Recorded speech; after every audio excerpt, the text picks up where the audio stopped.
is Lorena from Ink and Lace, and today I would like to talk a little bit how I do the pattern. I had a request on the YouTube channel, so now I think it's time to show you guys exactly how I do the pattern. So let's start. What you will need to do a Romanian point lace pattern is a calico fabric like this one. Now I like to use the fabric that is for the Christmas pudding. It is quite sturdy, it's good to write on, and it's really easy to iron. I use the simple white vinegar mixed up with water. Once I use it once to create a few patterns, I actually keep the water in a simple plastic container. I write on it vinegar for Romanian Point Lace, so I can reuse it at least 4 to 5 times more. Now, traditionally, to make the pattern, I use a carbon paper. This is the black one.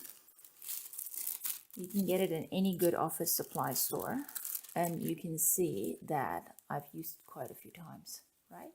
So what you need to do is put the shiny part down, your calico underneath, and your pattern paper on top, and you simply start tracing it with a simple black pen or marker. I wouldn't recommend. Best is a pen like this or a pencil. Once you are done with your with tracing the pattern, you can put this away. Make sure you fold it nicely away because it quite stains.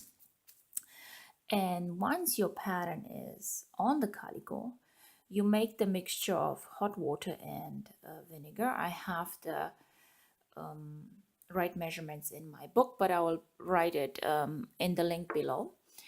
And you basically place your calico in the hot vinegar bath.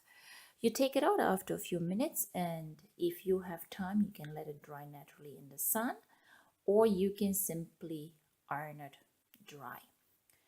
Now, since being in Australia, Queensland, I actually don't iron them dry anymore unless there's an urgent request from a customer and it needs to be posted out. Like I said, it doesn't matter if you even do pattern on both sides.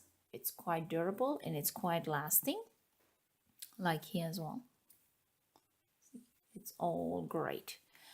And this is basically how you create the pattern on the calico. If you have any questions